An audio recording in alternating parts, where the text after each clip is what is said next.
जय जगन्नाथ पिला माने समस्त आशा करूँ समस्ते बहुत ही भलरे थिबे। आज आम फिलोसफी नुआ लंग क्वेश्चन विषय पढ़ा ना कौन the relationship between philosophy and education है ना आमर दर्शन एवं शिक्षा मध्य कौन कौन संपर्क रही से विषय जानबू है। फास्ट कौन ना both philosophy and education are interrelated to each other in 3 different ways माने उभय दर्शन एवं शिक्षा आर इंटररिलेटेड माने परस्पर सहित से आमर जड़ित to each other in 3 different ways माने तीनोटी भिन्न भिन्न उपाय से परस्पर सहित जड़ित कौन कौन ना से तीनोटी उपाय कौन कौन ना both philosophy and education are interrelated माने उभय दर्शन एवं शिक्षा होउछंती परस्पर सहित जड़ित। Then philosophy is dependent on education माने दर्शन होउची हमर शिक्षा उपरे निर्भरशील एवं देन कौन education is dependent on philosophy माने शिक्षा होउची कौन हमर दर्शन उपरे निर्भरशील कौन कौन ना both philosophy and education are interrelated माने आमर फिलोसफी एवं एजुकेशन होउछंती परस्पर जड़ित ना philosophy is theory and education is practice माने आमर दर्शन गोटे थियोरी हेतिला बेले आमर एजुकेशन गोटे प्रैक्टिस माने गोटे अभ्यास। Then education without philosophy is blind and philosophy without education is invalid माने आमर एजुकेशन विदाउट फिलोसफी रे एजुकेशन कौन माने अंध माने तार किसी पत्ता ही न थाए।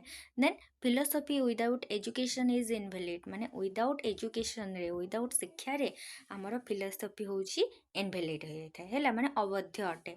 Then philosophy is dependent on education माने आमर दर्शन शिक्षा उपरे निर्भरशील कौन केमिति आमर निर्भरशील दर्शन ना एजुकेशन इज ए बेस माने आमर एजुकेशन शिक्षाटा हूँ आमर बेस माने गोटे आधार भली कार्य करे है। देन कौन ना एजुकेशन एज ए ट्रांसमीटर माने आमर किभली भाव से सबकि एजुकेशन ही सबकि ट्रांसमीटर भाव में कार्य करे माने किभली भाव में प्रसारण भाव में कार्य करे। देन कौन ना एजुकेशन एज ए एक्वांटेड माने से कौन माने आमर दर्शन को सी कौन करे ना आमर ये शिक्षा आमर दर्शन को परिचित कराए। देन कौन एजुकेशन एज ए प्रोसीडियर माने गोटे पद्धति। देन कौन education as means to achieve goal माने आमर लक्ष्य हासिल पाई शिक्षा आमको कौन करे ना साहाय्य करे बुझी।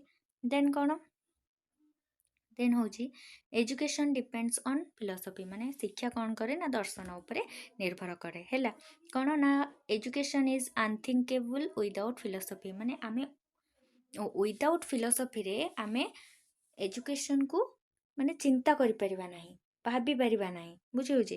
Then philosophy determines the real destination towards which education has to go माने शिक्षार प्रकृत लक्ष्य बा तार गति ही आमर कौन करे ना दर्शन ही स्थिर करि थाए बुझी। देन कौन देन होचु there are 3 main branches of philosophy determine the 3 important aspects of education माने आमर दर्शन कौन अच्छी आमर 3टी शाखा रही है से 3टी शाखा कौन करती ना आमर 3 इंपोर्टेंट एस्पेक्ट्स ऑफ एजुकेशन माने आमर शिक्षार मुख्य मुख्य तार दिग गुड़ी को से कौन करे ना डिटरमाइन करे माने से तार निर्णय करे थाए कौन कौन आउ कौन ना great philosophers have been great educators also माने आमर महान दार्शनिक मध्य आमर कौन अटंती ना महान शिक्षाविद होइछंती। Then philosophy determines the various aspects of education माने दर्शन आमर कौन करि थाए ना शिक्षार विभिन्न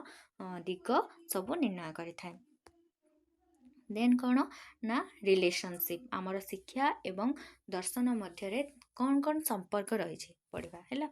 philosophy and education are like the 2 sides of some same coin माने आमर दर्शन एवं शिक्षा गोटे मुद्रार 2टी पार्श्व परी कौन करती ना present different views of the same thing and they can not be separated from the other माने से माने कौन करे ना समान जिनसर कौन करती ना भिन्न भिन्न दृष्टिकोण को से माने कौन करती उपस्थापन करती एवं गोटे अन्य द्वारा दर्शा जाई थाए एवं जहा द्वारा आमे अन्य ठारू जहाँ माने जहाँ को आमे गोटे को अन्य ठारू आमे अलग करि परिबा नाही माने they can not be separated from the other आमे गोटे को अन्य ठारू अलग करि परिबा नाही।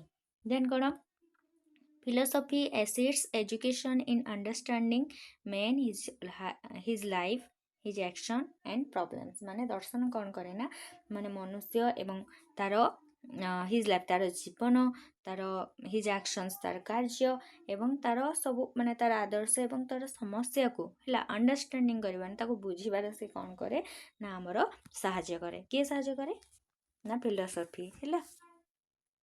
ଦେନ୍ କ'ଣ philosophy determines the goal of life and provides suitable and effective guidance and supervision for education to achieve that goal। ମାନେ ଦର୍ଶନ ଶାସ୍ତ୍ର ଆମର କ'ଣ କରେ ନା ଆମ ଜୀବନର ଗୋଲ୍ କ'ଣ ବା ଆମର ଉଦ୍ଦେଶ୍ୟ କ'ଣ ହେଲା ଗୋଲ୍ ଅଫ୍ ଲାଇଫ୍ ଆମର ଉଦ୍ଦେଶ୍ୟ କ'ଣ ସେ ତାହାକୁ ନିର୍ଣ୍ଣୟ କରେ ଏବଂ କ'ଣ କରେ ନା ଲକ୍ଷ୍ୟ ହାସଲ ପାଇଁ ଆମକୁ କ'ଣ କରେ ନା ଉପଯୁକ୍ତ ଏବଂ ପ୍ରଭାବଶାଳୀ ଆମକୁ ମାର୍ଗ ଦେଖାଇଥାଏ ବୁଝାଉଛି। ଦେନ୍ କ'ଣ education is the dynamic side of philosophy ମାନେ ଶିକ୍ଷା ହେଉଛି ଦର୍ଶନର ଗତିଶୀଳ ଦିଗ। According to Adams, education is the dynamic side of philosophy ମାନେ ଆମର according to ମାନେ ଆଡାମ୍ସଙ୍କ ଅନୁସାରେ ଏଜୁକେସନ୍ ହେଉଛି କ'ଣ ନା ଆମର ଶିକ୍ଷା ହେଉଛି ଦର୍ଶନର ଗତିଶୀଳ ଦିଗ ବା ଆମେ କହିପାରିବା ଯେ ପ୍ରୟୋଗ ବା ବ୍ୟବହାରିକ ଦିଗ ହେଲା।